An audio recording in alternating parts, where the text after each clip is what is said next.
She said, "If you trusted me, you'd understand why I stayed with him." I did trust her once. That night, her best friend posted a story with her laughing in his hoodie. I didn't confront her. I simply matched her silence, packed my bags, and left her to explain loyalty to her reflection. Her name was Hannah, mine's Ethan. 3 years together. I worked in IT, she worked in marketing. We looked perfect from the outside, the kind of couple people post about, the kind that makes friends sigh and envy. Inside, though, it was cracks and shadows pretending to be walls. Started small. She'd mention her best friend Ryan, an old college buddy. "We're just friends." She'd laugh when I asked too much. Then came dinners after work, little inside jokes online, and photos where she stood just a bit too close. I stayed quiet. Didn't want to be that jealous guy, the one everyone rolls their eyes at. I told myself it was harmless, normal even. I trusted her. I trusted that she'd never cross the line. I was wrong. The night it broke was supposed to be ordinary. My sister's birthday dinner, a place we went every year, cozy booths and dim lights, the kind of place where the breadbasket is almost worth the trip. Hannah had been scrolling through her phone, her thumb moving faster than I could track, lips twitching into suppressed smiles. First, I didn't notice. I thought she was reading a meme or checking a message from her coworker. I shouldn't have looked. I wish I hadn't. Then it happened. The screen above the bar, one of those local social media walls that rotate posts tagged with the restaurant, flashed her face. And there she was, Ryan's gray hoodie, his arm casually draped over her shoulder, her hand brushing against his, laughing like she hadn't spent the last 3 years telling me I was the one who mattered. Caption: "Some nights just feel right." The air changed, the kind of silence that fills rooms like smoke, thick and suffocating. My friends looked at me, wide eyes, frozen mouths. No one said a word because words wouldn't help. That kind of humiliation doesn't shout. It just cuts, slicing cleanly through the illusion you've built in your own head. I remember my hands trembling, the bill in front of me, the fork still half in my pasta, the smell of garlic and steak no longer comforting. I didn't argue. I didn't make a scene. I paid the bill, the sound of coins clinking against the countertop echoing louder than her laughter on the screen. I stood, pulled my coat around my shoulders and walked out. Outside, the night air hit me like a revelation. Cold, sharp, unforgiving. I tried to make sense of it, to breathe it in and out like it was just a prank, some cruel joke I hadn't noticed. But deep down, I already knew. My heart sank not because of her, but because of myself. How long I'd ignored the signs, the way I'd bent over backward to accommodate imaginary boundaries that didn't exist. I called my sister from the curb, voice tight. "Don't tell me anything. Just get home," I muttered. My hands fumbled with my keys, fumbling for control over something. Anything that still belonged to me. My car smelled faintly of old air freshener, the leather worn in from years of commuting, and it suddenly felt like a safe harbor in a storm I hadn't anticipated. The drive home was a blur of traffic lights and quiet rage. I kept thinking about her smile, that easy, untroubled expression she'd worn in the photo. Did she know what she'd done? Did she care? I didn't want the answers. I just wanted the world to stop spinning long enough for me to figure out where I ended and she began. By the time I reached my apartment, my phone was buzzing. Messages, missed calls, emojis I didn't want to decipher. I ignored all of them. I set the phone aside, locked the door, and let the quiet stretch, cold and final. I wasn't angry yet. Not really. I was calculating, cataloging, marking what had been mine and what had been stolen by her duplicity. Her hoodie, his hand, that caption. They were more than images, they were evidence. I made a mental note of everything. Screenshot notifications, timestamps, digital footprints. It would matter later. I sat on the couch long after, staring at the ceiling. The ceiling hadn't changed. It didn't judge. It didn't lie. Unlike her. And me, well, I was learning to see clearly for the first time in years. This wasn't just a betrayal. It was a decision. One that I would respond to with the same cold clarity. And I already had a plan. She came over the next morning, acting like nothing had happened. She breezed into the apartment with her usual energy, tossing her bag onto the couch, shoes clattering against the hardwood. "It was just a picture. You're overreacting," she said, laughing like it was a minor inconvenience. Her tone, casual and light, was a scalpel to my nerves. I could feel the knife twist, the disbelief spreading from my chest into my limbs. I stared at her for a long moment, the sunlight cutting through the blinds, illuminating the cracks I hadn't allowed myself to see before.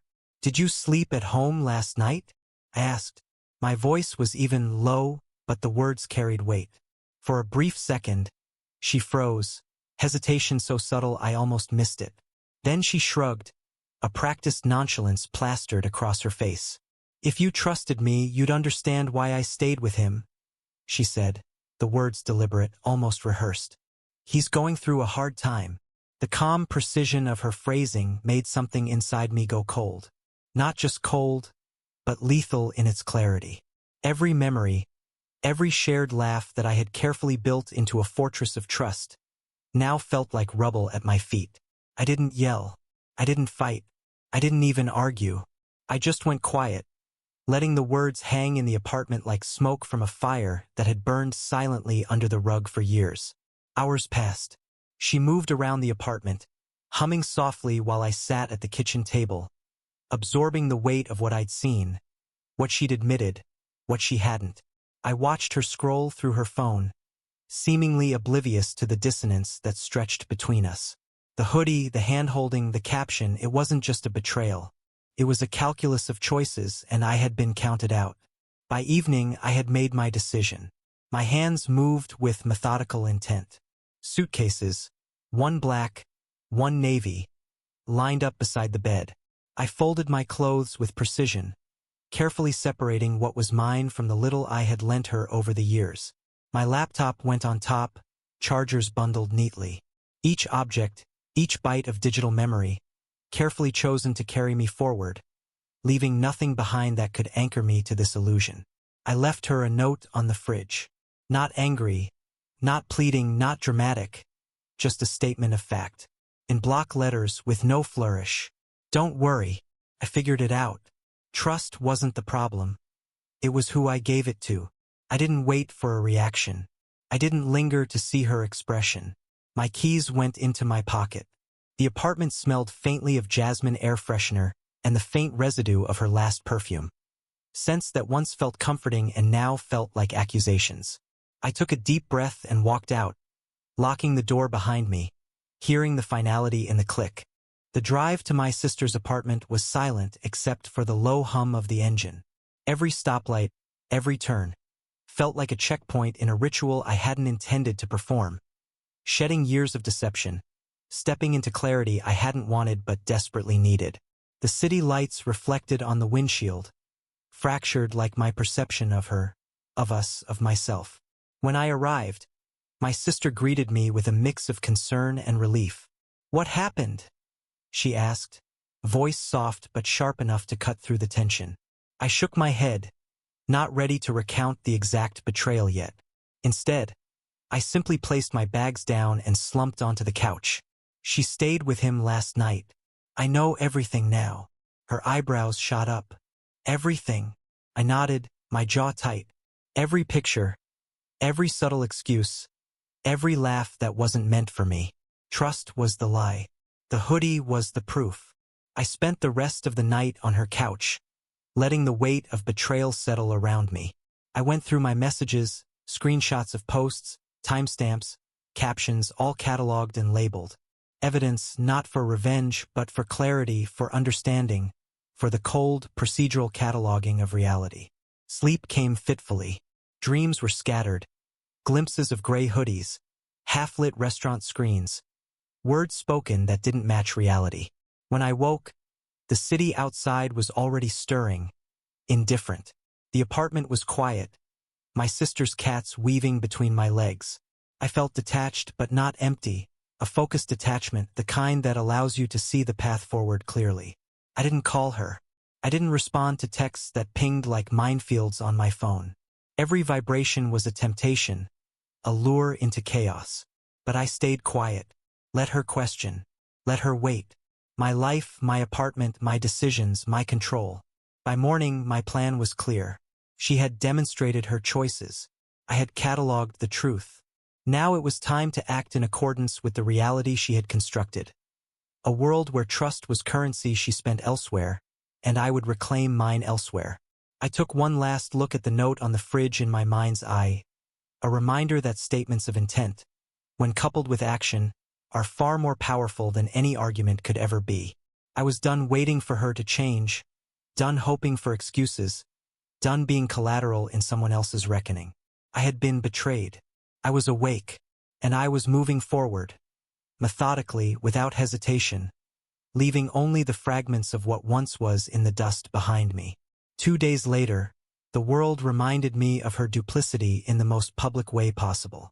I was at my sister's place, laptop open, trying to focus on work emails, when a notification pinged. Hannah, new post. Sunlight spilled across a coffee shop table, the kind that makes everything look cinematic. Ryan was there. Same gray hoodie, same easy grin. She leaned in, laughing like she hadn't spent the last 3 years telling me I was the one she wanted. The caption, carefully crafted, casual, guiltless, read, "True friends never judge." I stared at the screen long enough for my fingers to go numb. Then came the comments. Friends, co-workers, strangers who had once liked both of us equally. "You two are adorable. Soulmates. Can't wait to see more." Relationship goals. Each one a hammer. Each one a nail in the coffin of whatever belief I'd maintained about her loyalty, her honesty, our shared history. I scrolled through the comments in a trance. My coworkers had already started whispering when they saw the post on Instagram. A subtle, knowing look at the office chat, screenshots circulating like wildfire. My mom, bless her, called the second she saw the post. "Ethan, I don't understand. What's going on?" I let it ring out. She couldn't know all the pieces yet. Some truths are too jagged for early morning phone calls. I didn't respond. I didn't explain. I didn't defend myself. I cataloged everything. Screenshot after screenshot. Timestamps, locations, captions, reactions. A digital ledger of betrayal. Evidence not for a courtroom, not yet, but for the narrative I would own. I replayed the last few days in my mind. The hoodie, the hand, the laughter, the smug captions. She had managed to turn a private betrayal into a public performance, transforming me from a partner who trusted into a punchline, a cautionary tale for anyone naive enough to believe in loyalty. The audacity of it didn't just sting. It illuminated the cold reality I'd been avoiding. She didn't just cheat emotionally. She flaunted it. A week later, the text started. At first, tentative, almost timid. "I miss you. Can we talk?" Then, after I ignored the first one, a flurry. "I need to explain. Please, Ethan, I screwed up. It wasn't what it looked like." I read them once. The glow of my phone burned into my retina, but I didn't reply. Not yet. Silence was my weapon. Silence was my control. Her attempts to draw me back into her world were impotent. Impotent because I had already seen the blueprint of her choices, traced it in my mind, and labeled every step. I didn't need explanations. I didn't need apologies. I needed space. I began the practical side of reclaiming my life. I changed passwords, email, social media, banking apps, anything she might use to project a narrative or manipulate perception. My apartment became a fortress. Locks changed, keys redistributed, access points minimized. Nothing left to chance. The hoodie, the coffee shop, the post on a screen, they weren't just symbols.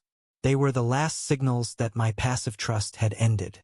Work became a refuge.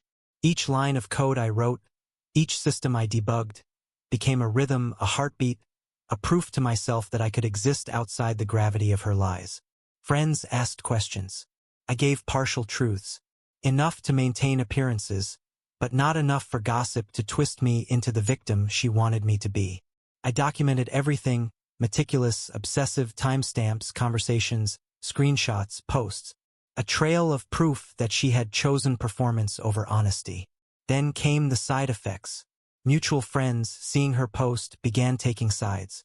Some sent me worried messages. Are you okay? Others offered unsolicited judgment. I can't believe she would do that to you. Each one a reminder that the private betrayal had exploded into the public sphere. Every notification felt like a ripple through a pond I no longer wanted to swim in. The texts kept coming. Short, long, desperate, apologetic. I ignored them all. Every unanswered message was a message in itself. I was no longer available for manipulation. She had created the scene. I would control the aftermath. By midnight, I had set the rules of engagement. No calls. No replies. Every contact filtered. Every attempt catalogued. I knew she'd escalate. She always did. And I was ready. Ready not to retaliate emotionally, but to protect, to secure, and to reclaim the life she had intruded upon. The story everyone saw was hers. The story I would tell with actions, evidence, and boundaries was mine.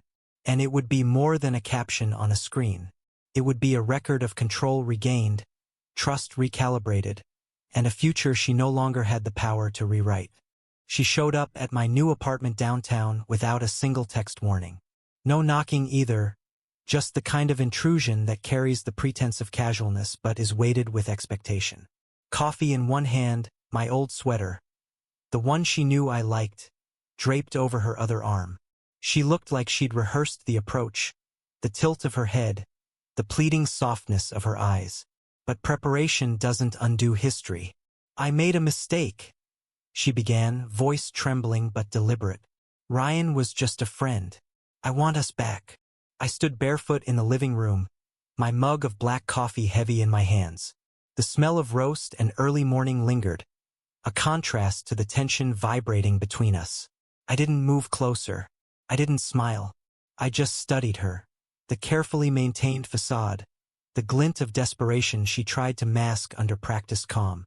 Do you really think I can believe anything you say now? I asked, letting the question hang like a suspended weight. Her lips quivered. We were happy, Ethan. You know we were. I nodded slowly, eyes steady. Yeah, until you started looking for an audience instead of a partner. Every word was deliberate, clipped, surgical. I could see the shock in her eyes, the realization that my silence wasn't apathy but clarity, that this wasn't just about anger or heartbreak, but recognition. Recognition that the stage she had built for her performances could no longer hold sway over me. She tried to reach out, fingers brushing toward mine. I stepped back instinctively, the air between us now more than a physical measure. It was a boundary. I'm not angry anymore, Hannah, I said evenly, voice low but firm. But once you lose respect, love doesn't come back. It just goes quiet. You confuse it with forgiveness or pity or nostalgia, but it's not the same. You can't command it back with words or gestures. It's not a possession to reclaim. Her eyes filled with tears, glossing over her carefully curated mask of confidence. She blinked, struggling to adjust to the reality she'd created. I thought we could just move past it, she whispered. You'll forgive me eventually, right? I shook my head, letting my hair fall forward slightly, shielding the corner of my expression, keeping my own feelings calibrated. Forgiveness is irrelevant here. It doesn't undo what happened. You violated trust. Not once, not twice, but in front of an entire audience. I can acknowledge the past, accept it, learn from it, but I don't owe you a return to what was. She sank into the edge of the sofa, coffee still in hand. The sweater dropped on the floor like a prop in a play she had no control over. I didn't mean for it to. I didn't know it would hurt you this much, she said, voice catching, raw and unpracticed now. The vulnerability, real or performed, didn't change the facts. I moved to the window, tracing the city skyline with my gaze. Intent doesn't erase consequence, I said, almost to myself. Every choice has a trajectory.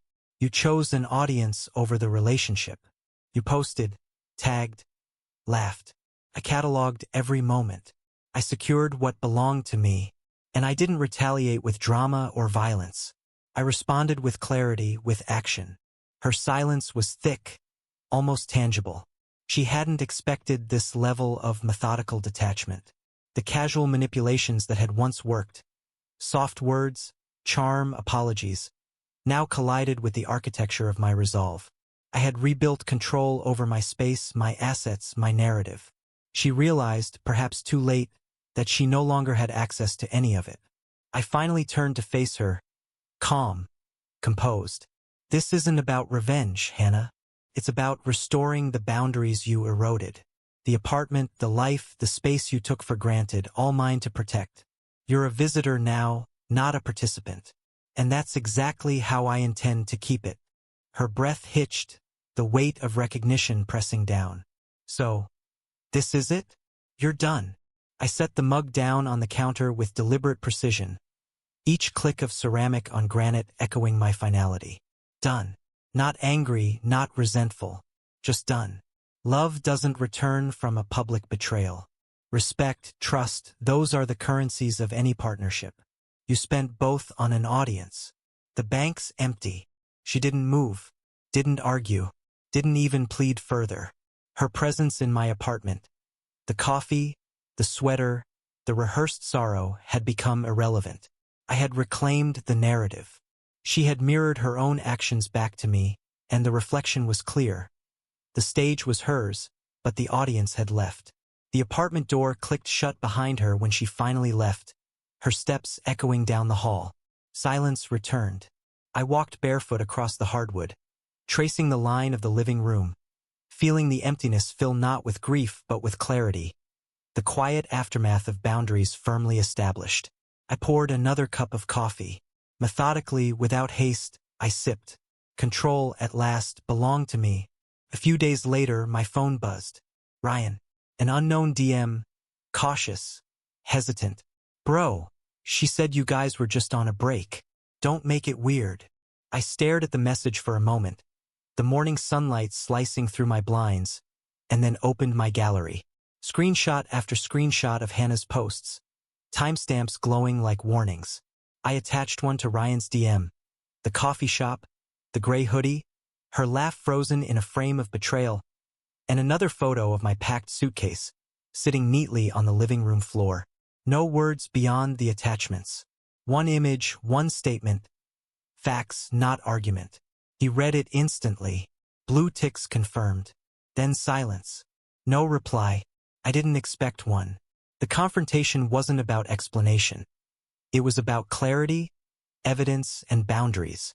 Ryan could see what she chose, and he was left to reconcile with that truth quietly, privately.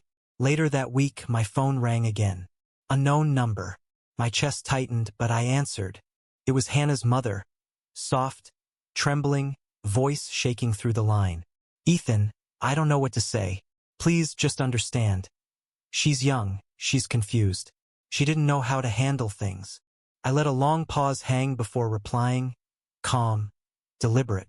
Then let her learn, I said evenly. She wanted freedom. Now she's got more of it than she can handle. Every decision has a consequence.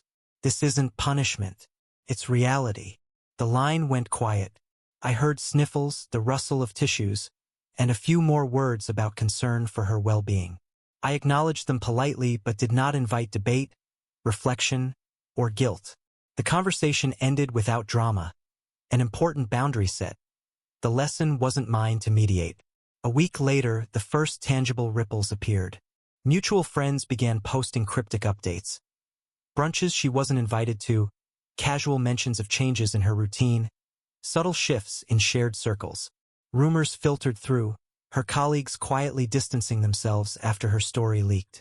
The golden girl, once untouchable in her office and social circles, suddenly became radioactive. People she had relied on for validation stopped calling, stopped inviting, stopped acknowledging her presence. Hannah's own attempts to reclaim normalcy faltered. Social media went quiet. She deleted posts, but not fast enough. Screenshots circulated, messages forwarded, whispers became conversations. Every attempt to normalize the narrative she had constructed for herself collided with the reality she had created. Her freedom had left a trail of consequences, digital and social, that couldn't be erased. By the end of the month, Hannah had quit her job and moved out of town.